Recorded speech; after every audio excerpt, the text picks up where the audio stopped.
Tonight the stars were brighter than usual. Tanin, a curious little girl from a small town, looked up at the sky and whispered, Do the planets ever look back at us? No one answered, but the stars seemed to sparkle, as if they heard her. That night, when Tanin fell asleep, something magical happened. A soft whoosh filled the air. A gentle light shined into her room, and when she opened her eyes, she wasn't in her bed anymore. She was standing inside a shining silver spaceship. There were soft, glowing buttons, a warm golden chair, and a friendly voice that said, Hello, Tanin. You asked a wonderful question. Would you like to see the planets? Tanin smiled. She wasn't scared. She was curious. And just like that, the ship hummed, the stars swirled, and space welcomed her. First, they passed the moon, quiet, silver, and calm.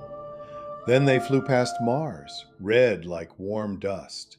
They flew past giant Jupiter and its swirling storms. And then there it was, huge, golden, shining, Saturn, a planet with rings that glowed like soft moonlight.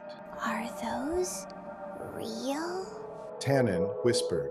Yes, The ship said kindly. they're made of ice and rock, but they look like magic, don't they? The ship slowed down. The rings shimmered like diamonds. They looked close enough to touch. Can I? Tanin asked softly. You are brave. The ship replied. Yes, you may. The door opened slowly.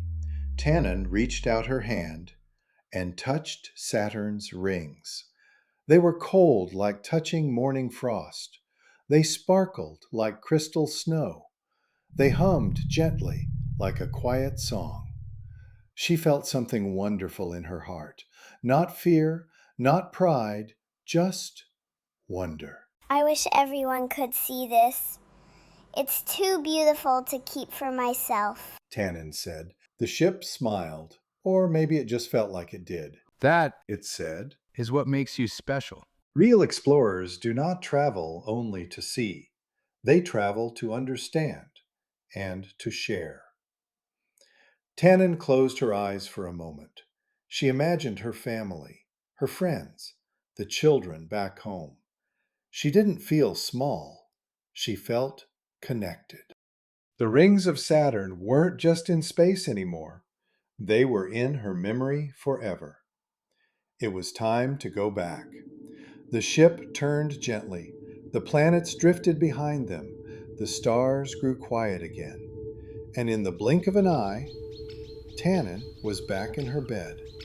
Morning light, birds singing, Thailand waking up. Had it been a dream? She sat up slowly, and there, on her pillow, was a tiny piece of sparkling ice, cold, beautiful, from somewhere very far away.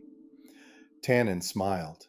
She didn't need to prove it happened. She didn't need to shout about it. She just needed to remember. And she whispered to the morning sky. I saw Saturn, and I touched the rings.